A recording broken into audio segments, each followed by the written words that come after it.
Hello students, आज हम जिस टॉपिक को ले रहे हैं वो है animal tissue.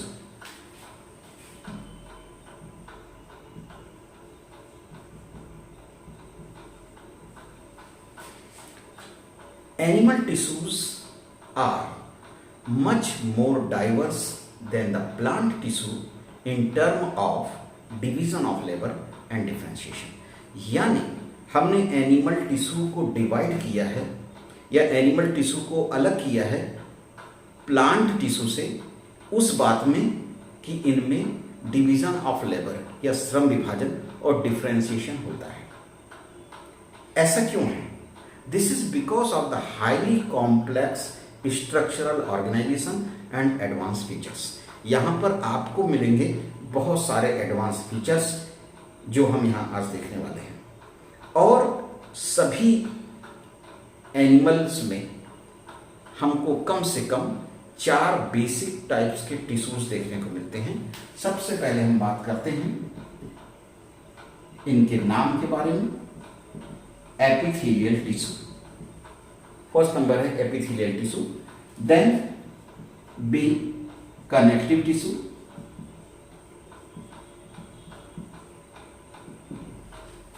C muscular tissue,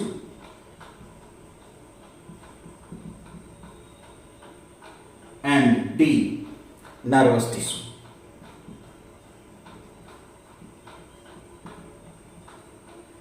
Now let me familiar with all 4 types। इन चारों के प्रति हम थोड़ा सा समझ लें इसको कि ये है क्या एक्चुअली। तो सबसे पहले हम देखते हैं एपिथेलियल टिश्यू। देखिए यहाँ जो एपिथेलियल टिश्यू लिखा हुआ है ये वास्तव में प्रोटेक्टिव टिश्यू है which act as a barrier, जो बैरियर का काम करता है। और केवल बैरियर का ही काम नहीं करता है बल्कि इसका काम एब्जॉर्प्शन और सिक्रीशन में भी है। एब्जॉर्प्शन मतलब अवशोषण में और सिक्रीशन मतलब स्रावण में, यानी किन्हीं चीज को एब्जॉर्ब कर रहा है और किन्हीं चीज को सिक्रीट कर रहा है। तो ये हो गया एपिथेलियल टिश्यू। अभी हम जो आप देख रहे हैं सुपरफिशियली इनकी डेफिनेशन देख रहे हैं, इसकी मीनिंग देख रहे हैं कि क्या क्या होता है। एपिथेलियल टिश्यू के बारे में देखा हमने। Then connective tissue. Connective tissue जो है ये एक प्रकार से सपोर्टिव टिश्यू है और सपोर्ट करता है और कनेक्ट करता है different parts of the body. Clear? और इसके साथ में मेंटेन भी करता है किसी इंडिविजुअल की बॉडी स्ट्रक्चर को मेंटेन करने का काम भी कनेक्टिव टिश्यू का है। तीसरी बात हम जब देखते हैं थर्ड यानी C number muscular tissue. Muscular tissue में आप देखते हैं कि जो मस्कुलर टिश्यू है वो कॉन्ट्रैक्टाइल नेचर का होता है। इसकी जो सेल्स होती हैं उनमें कॉन्ट्रैक्शन एंड रिलैक्सेशन होता है, ठीक है, and which assist in movement, और जिसका काम है मूवमेंट में मदद करना, ठीक है। जैसे हमारे डायफ्राम का मूवमेंट होना। डायफ्राम आप देखते हैं यहाँ पर, ये जो नीचे आप देखते हैं इस प्रकार की कर्व्ड स्ट्रक्चर दिख रही है ना, या लिम्ब है या टंग है, इनका जो मूवमेंट हमको देखने को मिलता है वो हमको मस्कुलर टिश्यू के अंतर्गत मिलता है। Now nervous tissue. Nervous tissue एक रिस्पॉन्सिव टिश्यू है। ये वो क्या करता है? वो स्टिमुलस को रिसीव करता है, प्रेरण को प्राप्त करता है और ट्रांसमिट करता है किनको? Other parts of the body, body के दूसरे भाग को, है ना। इस प्रकार से इसका जो काम हुआ वो सेल कम्युनिकेशन में हुआ बॉडी के अंदर। ये तो हमने आपको चारों के बारे में सुपरफिशियली जानकारी दी है। अब एक एक के बारे में बात करते हैं। तो सबसे पहले हम देखते हैं epithelial tissue. Epithelial tissue also called epithelium forms a continuous layer of the cells on the entire body surface। ये पूरी बॉडी सरफेस पर एक कंटिन्यूस लेयर के रूप में होता है, जैसा बिल्कुल वैसा ही जैसे प्लांट की एपिडर्मिस होती है। पर एक बात आपको यहाँ बतानी है कि प्लांट की एपिडर्मिस और यहाँ पर जो हम एपिथेलियल टिश्यू या एपिथेलियम देख रहे हैं उसमें अंतर है। क्या होता है? Epithelium differs from the epidermis in that it also lines all the internal passages leading to the exterior and most of the closed cavities within the body।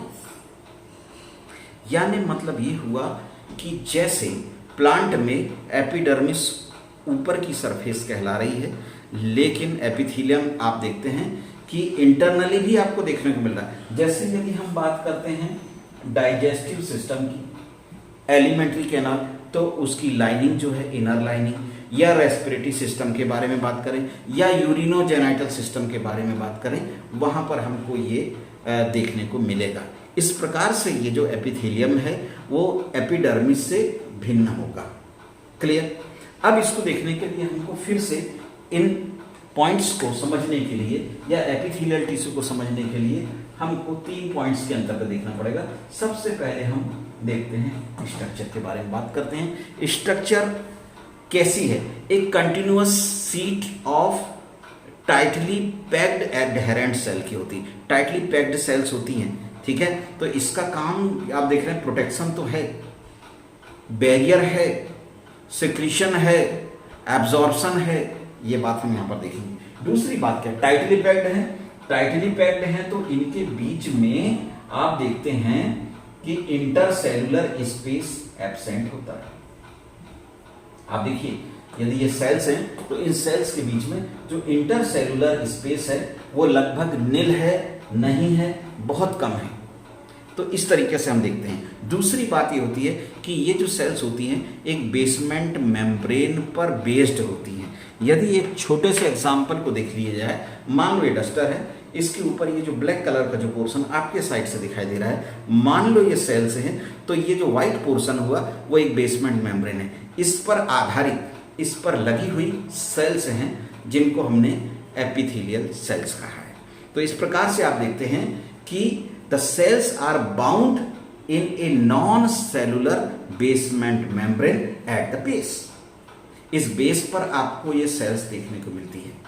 और ये जो नीचे की जो बेसमेंट मेम्ब्रेन है ना, वो composed of collagenous protein material, collagenous protein matrix की बनी होती है, and separates epithelial tissue from the other tissues.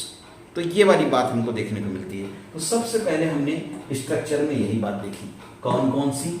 फिर से एक बार रिपीट करें कि first point, tightly packed adherent cell, tightly packed adherent cell, point number 1। Point number 2, इसमें जो इंटरसेलुलर स्पेस होता है इज वेरी लिटिल और एब्सेंट। सेकेंड पॉइंट, इसके हाइलाइट्स को देखते हैं। Intercellular space very little और एब्सेंट। भाई लगभग इसको एब्सेंट ही मानिए, ठीक है। थर्ड बात बहुत इंपॉर्टेंट है।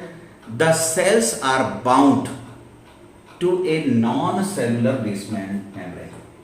The cells are bound to a non-cellular basement membrane.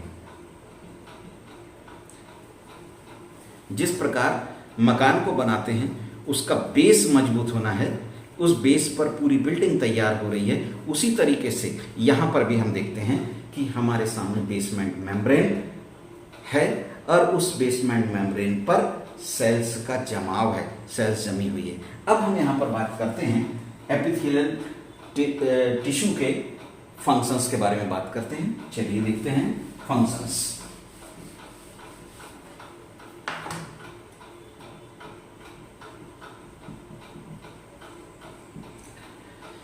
सबसे पहली बात है, this tissue protects the underlying cells. This tissue protects the underlying cells. ये किससे? From adverse environmental condition, from adverse environmental condition. भाई एडवर्स एनवायरमेंटल कंडीशन अलग अलग तरीके से हो सकती है, जैसे बहुत ज़्यादा टेम्परेचर, कोई जर्म से, कोई केमिकल से, कोई पैथोजन से, कुछ भी हो सकता है। ये पहली बात होगी, point number 1। It protects the cavity and hollow organs. ये कैविटी को भी प्रोटेक्ट करता है और हॉलो ऑर्गन्स को भी प्रोटेक्ट करता है। Clear. Point number 2, point number 2 है बैरियर।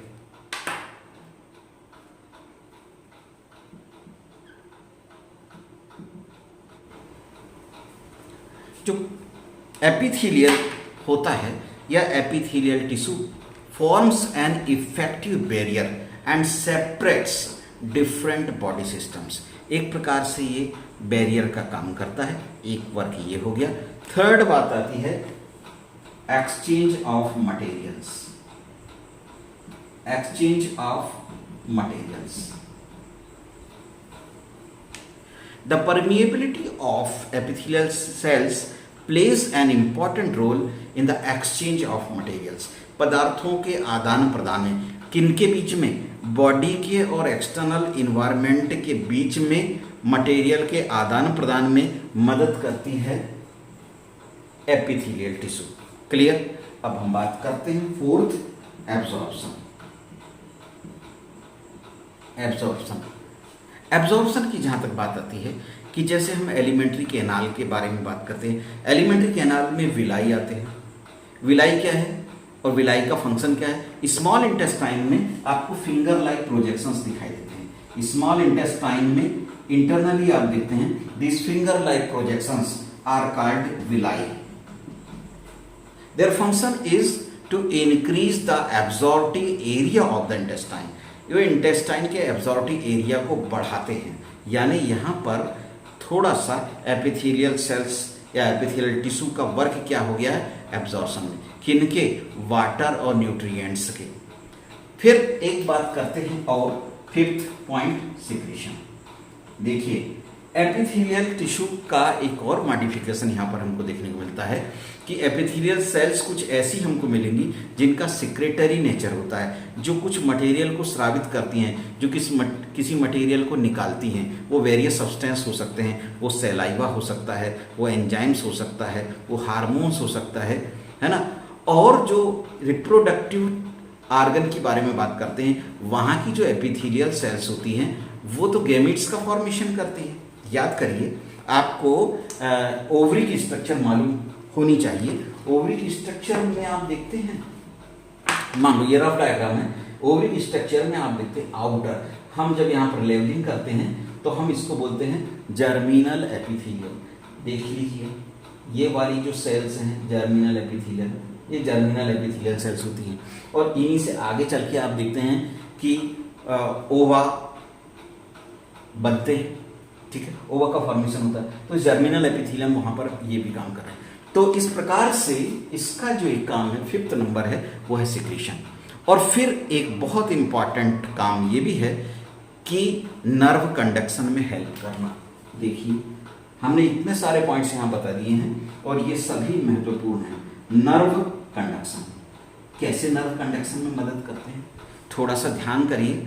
आप अपने एग्जाम्पल देखिए कि यदि हम बात करते हैं टेस्ट बड्स के बारे में बात करते हैं या ऑल्फैक्टरी एपिथेलियम के बारे में बात करते हैं, जो घ्राण अंगों में सूंघने वाले अंगों के बारे में बात करते हैं, टेस्ट बड्स के बारे में बात करते हैं, तो वहाँ पर इनका फंक्शन ये हो गया कि इन टेस्ट बड्स से नर्व का कंडक्शन हो रहा है। तो इस प्रकार से ये नर्व के ट्रांसमिशन में भी मदद करते हैं। तो इस प्रकार से हमने एपिथेलियल टिश्यू के बारे में देखे और एपिथेलियल टिश्यू किस मायने में प्लांट के एपिडर्मिस से भिन्न है ये भी हमने बात की है। प्लांट का फिर से एक बात देखें, प्लांट का जो एपिडर्मिस है ना, वो एक सिंगल कंटिन्यूअस लेयर के रूप में है, लेकिन यहाँ एपिडर्मिस आप देखते हैं कि बॉडी की बाहर की सरफेस पर भी है और इंटरनल सरफेस पर भी है, फ्री सरफेस पर भी है, जो बाहर की तरफ खुलते हैं। जैसे हम एलिमेंट्री कैनाल के बारे में बात कर रहे हैं, है ना, ओपन्स टू एक्सटीरियर, बाहर खुल रही है, तो उसके अंदर की सरफेस पर भी है। एलिमेंट्री कैनाल के बारे में जब आप बात करते हैं, हम विलाई के बारे में बात करते हैं, तो वहाँ पर भी आपको ये चीज़ देखने को मिलती है। तो इस प्रकार से हमने एपिथेलियल टिश्यू की स्ट्रक्चर भी देख ली है और इनके फंक्शंस को भी देख लिए। क्लियर। और अब हम इनके क्लासिफिकेशन के बारे में बात करें। भाई अब यहाँ पर जो हम देख रहे हैं वो है क्लासिफिकेशन ऑफ एपिथेलियम। देखिए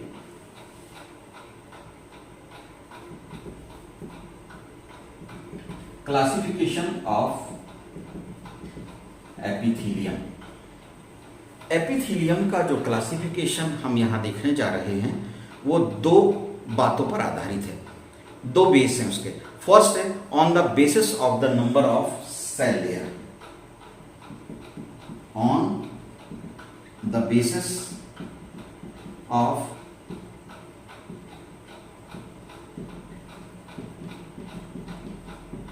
देखिए ये इस आधार पर इसके हम दो टाइप देखते हैं। एक होगा सिंपल एपिथेलियम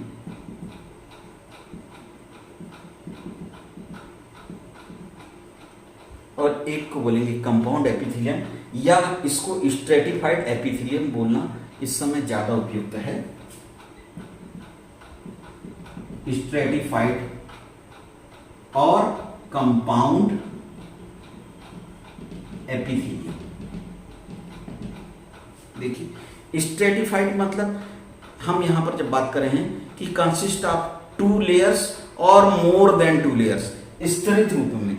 यहां पर जहां पर आप देखते थे एपिथेलियम में, नॉर्मली मैं आपको बता रहा था कि एक बेसमेंट मेम्ब्रेन है, उस बेसमेंट मेम्ब्रेन पर बेस्ड है एक सिंगल लेयर के रूप में। ऐसा हमको सिंपल एपिथेलियम देखने को मिलता है, सेल्स जमी हुई है वहां पर।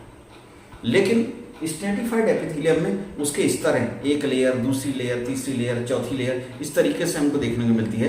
तो इस आधार पर हमने किया है कि on the basis of number of layers involve, कितनी लेयर इन्वॉल्व हो रही है, उस आधार पर हमने इनको दो भाग में बांटा है। या फिर हम इनको स्ट्रक्चर ऑफ फंक्शन के आधार पर कर दें। Be based on structure and functions. Structure और फंक्शन के आधार पर जब हम इनको डिवाइड करते हैं तो बहुत, हम आपको 4-5 नाम बता रहे हैं। जैसे पहला स्क्वेमस एपिथेलियम, दूसरी बारे में बात करते हैं क्यूबॉइडल, तीसरा कॉलमनर, चौथा यदि हम बात करते हैं तो ग्लैंडुलर, और फिफ्थ है सीलिएटेड। ये इतनी कैटेगरी है और इन सब के बारे में हम यहां पर सीक्वेंस में देखते हैं। उम्मीद है ये वाला पोर्शन आपको समझ में आ गया होगा। और अब हम इनकी क्लासिफिकेशन में अलग अलग पोर्शंस के बारे में बात करते हैं और इनसे आपको दोनों ही चीज कवर होंगी। इनसे एक तो ये वाली जानकारी भी क्लियर होगी और साथ में हम इन लेयर्स के बारे में भी बात करेंगे। एक साथ हमारा एफर्ट्स होगा। और आपकी सुविधा के लिए आपको साइड में यहाँ पर डायग्राम्स भी मिल जाएंगे और रफ डायग्राम है वो तो मैं आपको यहाँ पर बता ही रहा हूँ, वो क्लियर हो जाएगा। Okay, thank you.